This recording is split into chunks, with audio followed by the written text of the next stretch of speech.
Good afternoon, everybody. On behalf of the Board of Trustees, I'd like to welcome you all to our donor appreciation event. I'm coming to you live from the second floor reference desk, fulfilling my dreams of being a librarian, but without all the hard work and the education. It's been such a long time since we've been able to spend time in person. I may not have met all of you before, so I'll share a little bit about myself. My name is Jill Werth, and I am the current president of the Board of Trustees. I live in Canandaigua in a historic fixer-upper with my husband and twin 11-year-old boys. I've been on the board for 4 years or so, and I like to think that I'm smart because I have some things in common with Albert Einstein. Einstein once said, "The only thing that you absolutely have to know is the location of the library." I feel like that's pretty true. The library is the center of a community, and we come here for all sorts of different reasons. We always know we're welcome, no matter who we are. I travel a lot for work, and I always find myself checking out local libraries. When I moved here 15 years ago, finding the library was on my list of places to help me get acquainted and become part of my new community. We had just moved into a house on Route 21 near Chapin. And on my first drive into town, I saw this big gray building with the Pioneer Library System sign. Imagine how excited I was to find out the library was nearly in my backyard. I swung into the parking lot, and it did cross my mind that it seemed like a bit of a strange location for this cute little town, and the library was like out in the middle of nowhere. So I went inside, wandered around this warehouse type space and then a bunch of offices. And I'm wondering this whole time where all the books are. Seemed like kind of an odd library. Finally, some PLS employee noticed me wandering around and set me straight and told me where I could find the actual library downtown. So in the end, I guess the quote is probably the only thing I actually have in common with Einstein.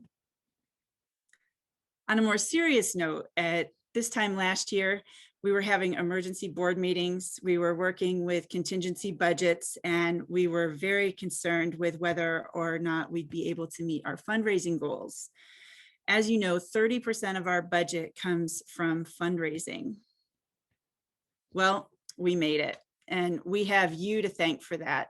All of you responded so generously on our first ever Library Giving Day, to our 2020 spring solicitation. And in 2020, we had the best voter turnout and the most voter support in our history. Our primary fundraising events had to switch to virtual platforms, yet their earnings still exceeded our expectations. On behalf of the board, I would like to express our gratitude. We are so grateful that you stepped up to support the cornerstone of our community, that is Wood Library. Thank you. I'm going to turn things over to our director of Wood Library, Jenny Goodemote. She's going to update you on the library and share some highlights of things that happened in 2020 and that are going on now. Jenny, over to you. Thanks, Jill. And I'm presenting live from my office here, and I have my own personal fan club behind me. I didn't realize they were going to be here until I showed up today, so here they are. So thanks for joining us this afternoon. Wood Library is slowly rebuilding. We are picking up where we left off in March of 2020. Each week, more and more patrons are returning to the library, resuming their lives after COVID forced them to pause for a year. People are seeking the essential services that they have come to expect from the library. AARP Tax Aid, although operating differently this year, remains a popular and much needed service with just over 400 appointments scheduled in 2021. Computer use continues to increase, as do our Wi-Fi sessions and checkouts.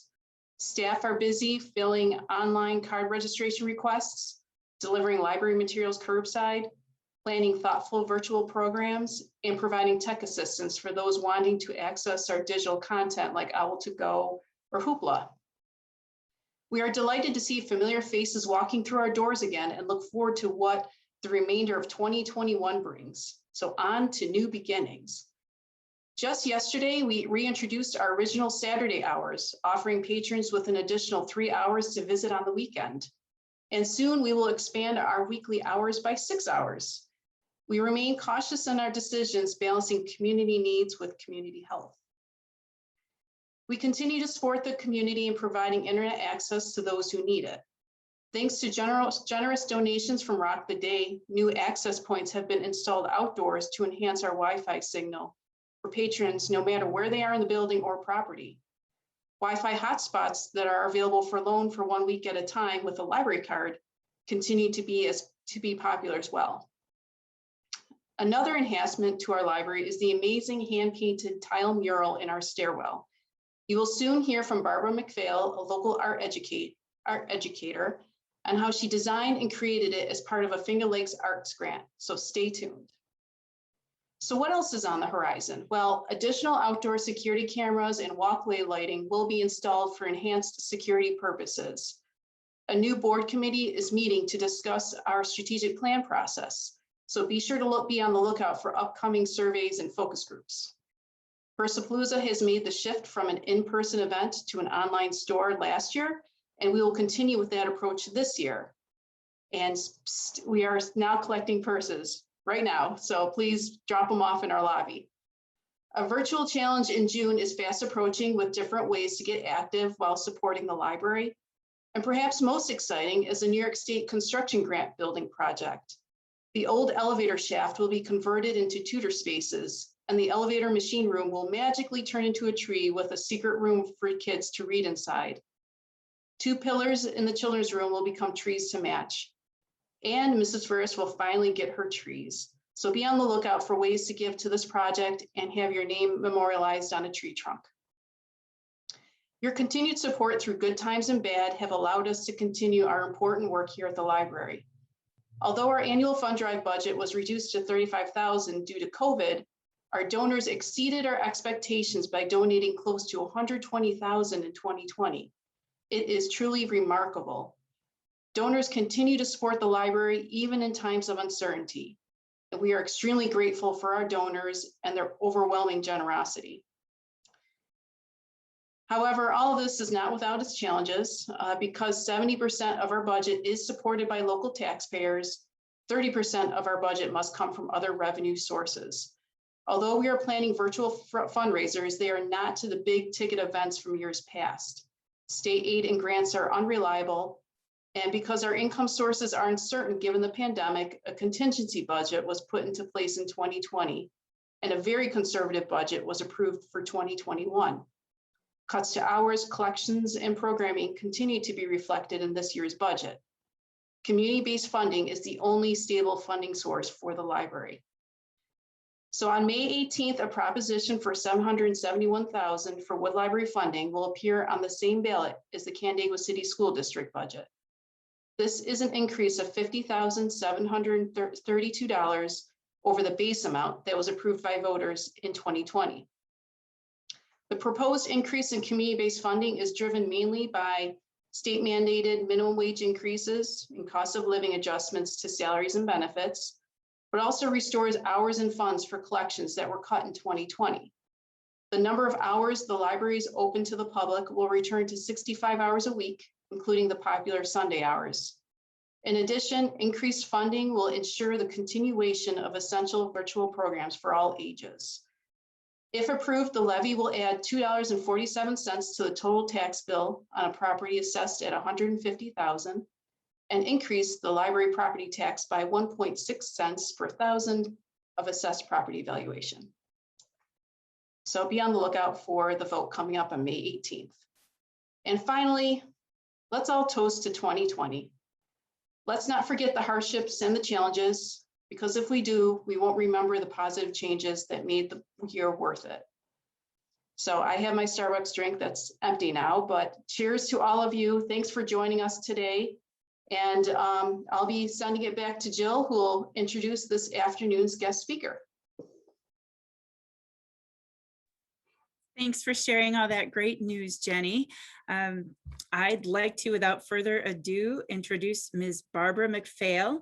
Barb is a longtime resident of Canandaigua. She's an artist and an art educator.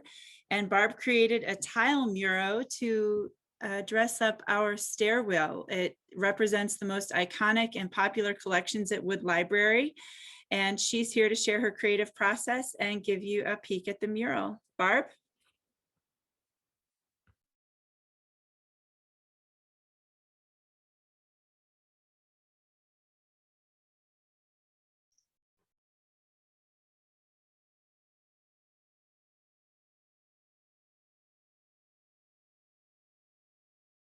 Okay, there we go. Hi, everyone. I'm Barbara McPhail, and I'm in the stairwell. This is the stairwell that's close to the circulation desk here at Wood Library. This is a ceramic tile mural that I made specifically for this spot. It was a window. It was a window that looked out onto Wilcox Drive. But the addition that we love so much for the Wood Library is behind the window now. So when the addition was completed and I first came back to the library and was able to walk up the stairs, I used to always look out the window when I walked up the stairs. And suddenly I realized that there's no view anymore. And I immediately said to myself, there needs to be a ceramic tile mural there. I don't know why that came to me, but it just did. So it took a few years to happen, but I applied for a grant, and the mural is called Voyage in Time Through Literature. We have a slideshow to present to you, and the first slide just gives you the title, and it is a Voyage in Time Through Literature is the name of the project. And it comes from a quote from Carl Sagan: to read is to voyage through time. Carl Sagan was a scientist. He was at Harvard and then he was at Cornell. And he is a very prolific writer and also created the very well-known original series Cosmos that was on television. So the way the mural came about is that I started researching ideas of what to make by researching quotes. I love quotes. So I researched quotes that should go with a mural. And this quote had to, fit on the bottom of the mural. It had to be small enough. So as soon as I read To Read is to Voyage Through Time that Carl Sagan wrote, and I knew his work, and I knew that I could use the Milky Way and celestial kind of theme, I immediately got the idea of having characters from books or iconic figures that are represented in literature here in the mural going around inside the Milky Way spiral. So I did some research on what ideas to put in there, and I also spoke to the librarians, and we put a list together, and then we chose which ones would best fit in to the mural framework and represent in a broad sense not only the literature here, but all the different cultural aspects of our country. So it's intended to have all of that vastness, just like reading has that vastness. So we'll go to the next slide. We'll go to the next slide, and I'll show you the next slide will show you the image, which is also this image. I'm holding it up if you see me. And the image, this is the original painting that I made for the mural that I submitted to get a grant to make the mural. So the project was made possible from funds from the Decentralization Program, which is a program from the New York State Council on the Arts, to more equally divert money around the state to artists around the state, so it doesn't all end up in New York City. So it purposefully, New York State Council on the Arts purposefully distributes the money. And it is being usually administered here by Auburn Public Theater. It's called the Finger Lakes Community Arts Grant. So I applied as an individual artist specifically for the mural. And that painting that you see is the painting I submitted for the idea. And if you see how small it is compared to the final project, you'll see that I had a lot of work to do to size it up. So let's go to the next slide. So you can see that I had to make this a very large mural compared to what I started with, which was a very small painting. So I had to go from 11, 17 inches to 4.5 by 5.5 feet. And what you're seeing now on the slide is a paper drawing. So I had to reproduce from my little painting, I had to reproduce in a very huge way on a drawing, and you can't even really tell how big that drawing is. That drawing was made on paper that is supposed to be used for printing out very large architectural blueprints. And the paper is very, very wide and very long. And I had put two pieces of it together to draw the drawing to fit this mural. So we'll go to the next slide. Then I ordered supplies, which are 6x6 tiles. You can pre-order, you can order tiles that have nothing on them, just blank. They're fired once, meaning that's called the bisque fire. So that means that they're not raw clay. So they're hard and stable, but they're just blank. They have no glaze on them. And I was able to draw. This is a very hard picture to take. So you might not be able to tell very easily that the drawing is on the tiles because you can't capture it so easily in photographs. And the reason the corners are lighter is because when I received the tiles, they were from two different companies. And I had a handful of tiles that were very white and and then the rest of the tiles were very beige. Nothing matters in the glazing, it all ends up looking fine together. But that's why it's got some different tones in there. So I purchased the tiles, and then I drew the drawing from the big picture that I had done on paper. I traced it onto the tiles. Next slide, please. So then I began to glaze. So I found out about this particular kind of glaze called stroke and coat. And it's a specific kind of glaze that you can use to make very unique type of artwork that you would use as if you were painting an oil painting or an acrylic painting. So you can actually model tones in light and dark and create it as if it was just paint. And so I started using that. And this was all done, by the way. I started this project. I received the grant money March. As soon as the shutdown happened last March, that was when I had received the money. In fact, I was nervous that I wouldn't even get the money because I was nervous that something would happen with the New York State budget, with the shutdown, and it would just disappear. But I did receive the money for the project. So I ordered my supplies, and FLCC generously offered to be the kiln. The ceramics department said they would be the kiln backup for me, so that I was able to take all my tiles to FLCC here in Canandaigua to fire once they were glazed. The problem was FLCC also shut down.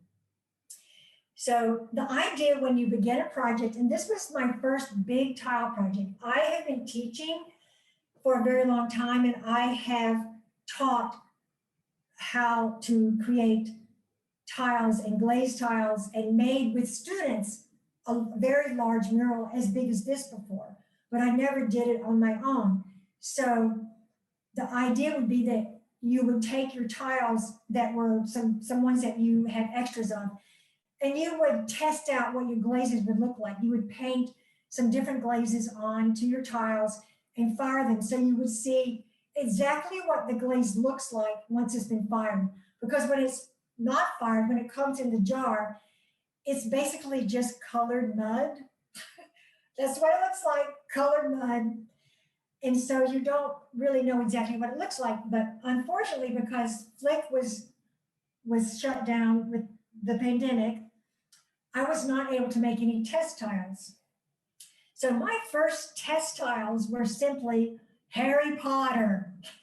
So I just went for it. I just painted most of Harry Potter, like the first 9 tiles of Harry Potter in the corner.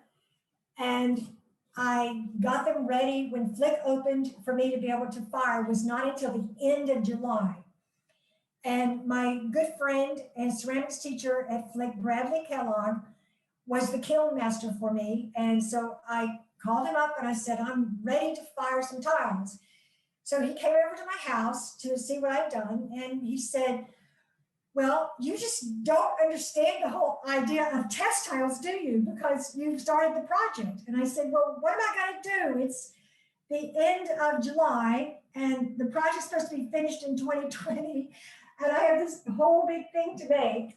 So I said, we just have to go for it. So we took them over there, we fired the tiles, and they came out very nicely. You can see the picture. They came out very nicely. So I understood that this particular glaze was very adaptable, very easy to work with. Whatever I used, however I used it, I would get what it looked like on the blank tile when I painted it. You know, even though it's much more muted in the state before you fire it. And you can see in this slide, you can see that I have some other parts, and especially the background. I've started painting them in the glaze. So you can tell the difference in this slide, the glazed area, the Harry Potter area, and the unglazed area. You can see the difference of those two areas. Next slide. So I painted everything in groups. I tried to keep different areas together, and I would glaze and fire sections at a time. So on the left side, you can see I've glazed another section there and fired another section. And then on the right side, you'll see that Martin Luther King his hand is glazed and fired, and so that part's finished. But you can see how I'm developing the rest of Martin Luther King and developing the clouds as he is sort of in the Milky Way spiral. And I had that in and out of the sort of spiral stardust going in and out of the figures. So you can see how I'm developing like a section at a time. And most of my time for the whole year, beginning in March, every day, except for the days that I was teaching, I was working on the mural. The glazing was very meticulous, and I never had to completely redo anything, but if it didn't come out exactly like I wanted in terms of like if it was a little bit light, or if there was a little part that the glaze didn't go onto that I didn't recognize, I could add the glaze again and refire the tile, but I never had to completely redo anything. So that worked out really well. We can go to the next slide. So you can see that I'm building it little by little, sections at a time. Now, I did work on this all the time, and it was like a job. And what I want to talk about right here is why art is important, because I had a lot of fun doing this, but it was also extremely intense. It's very intense to constantly be working that closely, like I'm bent down, glazing. And sometimes I just had to rest my eyes after a few hours because it really is a very intense work on the eyes. And it's a lot of parts to put together in terms of how to build the surfaces and to build the spiral and to make it really round in the right way and to make everything look as though it belonged next to each other. And this was also layers and layers and layers of glaze. So I would glaze a lot of parts, like in the first side of this line, this left side, you'll see most of the background is solid blue. So I would put a blue undercoat, and then I'd go back and layer the glaze for the spiral over it. So it was layer upon layer of glaze to build up the quality. When you come see the mural, you'll see how many different colors are in different parts of the mural. I personally just feel lucky that it worked out the way it did. And I would say it was the glaze. And people say, wow, that looks great. I'll say it's the glaze, because it does have a quality where it layers on top of itself in a beautiful way. And I was able to structure the mural with the layers and layers and layers of glaze that I kept applying. And in the picture on the right on this slide, those are some of the jars of glaze. And you see there's a little booklet on the right side, and that shows me how the glaze looks. It's pictures of how the glaze looks once it's fired. So that was a guide I had. But it's just still, you never know until it fires, you fire the kiln and the tiles come out. You never know until they come out whether you really captured the quality that you want. So it was always, you know, a little bit of tension and on edge when we opened the kiln to see what was there. Okay, next slide. So once the tiles were completed, then we were to the point of installing it in the window. So like I said, this is a window. This used to look out onto the street. We left the window in place actually. So the library took the blinds down. There was a big blind here. They took the blinds down. And carpenter Mark Horton came over and he put a wood backing in place and, you know, a plywood backing. And he had to fit it perfectly inside the space of the window so that it would not have any gaps in. He knew the sizes of the tiles. He had to fit everything exactly properly. And then I came over with the tiles and I glued them on just like you would do tile your bathroom or tile your kitchen. I got the mastic from the store, from Lowe's. I came over and little by little, I glued the tiles on and gradually built the mural so that they fit onto the plywood backing, and just gradually took about a week, actually. I think it took about a week to put them on, only because I never did it before. And I wanted to be really careful. I didn't work all day long every day, but I did come several days in a week and gradually put them on with the mastic. Then I grouted. After I finished the whole entire mural, then I came with the grout, and that also took several days. And I grouted very carefully the whole entire mural and wiped it down. And then Mark Horton came back and he put a trim around the entire edge of the mural so that it fits in there perfectly and has that finesse to it that looks like it's always been there. And then I painted the frame that Mark built. I painted it to match the window. The library had the paint that the window had been used on the window. So I painted it to match the window. Then after I did that, I had to work on the quote down below. And I don't even think I took a picture of that. Well, I mean, that's at the end. But anyway, there's a quote down below. Well, that'll be at the end. You'll see the picture for that. So next slide, please. So this is the actual mural. This is the picture of the mural when it was sitting on my dining room table, which is where I actually did the mural, where I actually glazed the mural, was in my house on the dining room table. This slide has the names in this slide, has the names of all the characters and symbols that are in the mural. Inside the actual mural in person, those names are not in the mural. This is just on the slide. So you can see what we did choose to put in the mural. So we used some different books from different age groups that were important, that are currently important, have been past time important, and are classics. And they represent a broad range from literature from a long period of time. So those are the names of all the different parts of the mural. And there is, this is the only time you're going to see this because it's not anywhere else.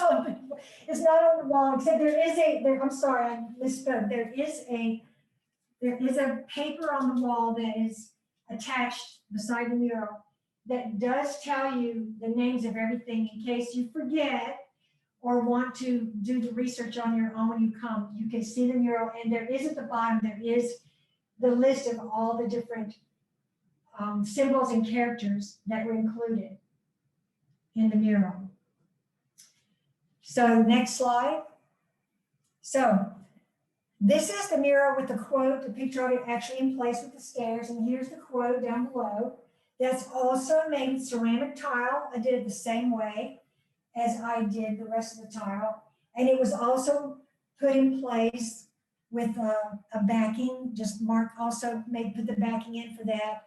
And I put the tiles in and grouted them. And he also came back and put the trim on that. So it was done the same exact way.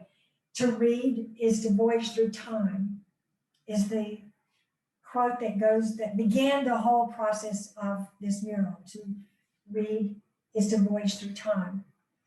So I really do have a lot of people to thank, including Wood Library, because I'll tell you briefly the story of how after I got the idea to make the mural, nothing happened for a while because I did have to apply for a grant. So it just so happened that the Auburn Public Theater came to Wood Library to do a grant. I don't know what you call it. It was a learning about the grants. It was in one of the big rooms here, and people could come to learn about the grants that Auburn Public Theater was administering. And I came to that session, and we went around the room to say what we were going to do. And Maria Bucci from the library was there, sitting there as part of the library because they were going to apply for some grants. And when it came to my turn, I said, I'm going to make a mural for the Wood Library, but they don't know yet because I haven't asked them. So I went about it in kind of an odd way. I had my idea, and then after I decided that I wanted to do it, I had to see if a grant was appropriate for what I wanted to do, and if a person could get a grant as an individual. And then I would go to the library and ask permission and show them what I made. So what I made for them was I had my quote idea, and I made the picture, and we decided on, as we were going along, about the different figures that we would have in there. And they agreed to apply for the grant, that we would apply for the grant. So I applied for the grant, and the Wood Library backed me up on that. And I thank them greatly for allowing this to come true, because it was a pleasure to make. And it's just, it fits perfectly into the space and just makes the stairwell and the library just that much richer. I want to thank Bradley Kellogg for all of his help with the kiln. He was so helpful and gave a lot of time for that. And Mark Horton for his beautiful carpentry and understanding how to present it in a way that made it, very perfectly fit into the space. And New York State Council of the Arts, especially Auburn Public Theater, for being the group that administers the grants for us. They're doing a great job. So everyone, come and see the mural, come back to the library and enjoy yourself in the library and see the mural. Thank you for coming today. I really appreciate everyone who's tuned in.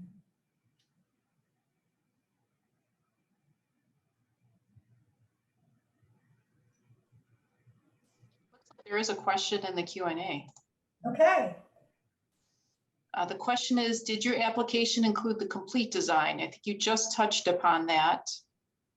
And then how did you decide which characters and symbols would be included in the design? The application included the entire process. It included creating the mural and also installing the mural in every part of it from beginning to end. And I emailed the librarians, and the librarians and I came up together with, I had a list of ideas, which I think I sent to the librarians, and then the librarians gave me feedback as to what additional could be added. And that decision was made by combining something that I had already thought of and then some of the ideas that the librarians had. It was a combination from, including all people in the library and myself. Actually, Barb, I have a question. Sure. Did you have to redraw the entire picture on the tiles too, or was there a way to transfer the image from the large architect paper that you were using? I did, well, I had, I had to make everything bigger. Let me just lift this up and show you. So in this picture, this was just the original painting that I submitted for the grant. And when I went to put this and size this up on the huge paper that I knew would eventually be the size of that, I discovered that in terms of size relationship of the objects to the spiral, that these were too small. So I had to increase the size, of each one of the figures and the symbols. I had to make them larger. So I had to redraw them all onto the paper. But then after I got the paper drawing settled, with everything being the right size, I was able to put tracing paper behind it. I put all the tiles out on my floor in my living room. And I had the big drawing, and I was able to put tracing paper behind it and trace the whole entire image onto the tiles through tracing paper. Yeah, it would have been really difficult to redraw the whole thing again. That's what I thought. So, but it was a huge amount of drawing to begin with. It was a massive amount of drawing, yes. But once I got them on the tiles, I did have to go in and with pencil and draw more clearly after I had traced, done the tracing. I pulled off the paper, and I did have to go in and draw more clearly each part of the mural on the tile, because it was just kind of sketchy with the tracing paper. It wasn't really adequate. And so I did have to go, but it was easy once the outlines were there. Then I was able to go in and then redraw more perfectly every part of the mural. Thank you. And it looks like we have another question. So for those of you who may have a question for Barb, please put it in the Q&A. So the other question is, who is the young reader in the bottom center of the mural? Anne Frank. Anne Frank. We couldn't leave out Anne Frank.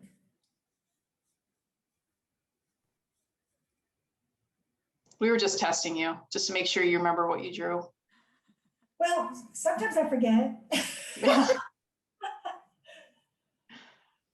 All right, any other questions for Barbara?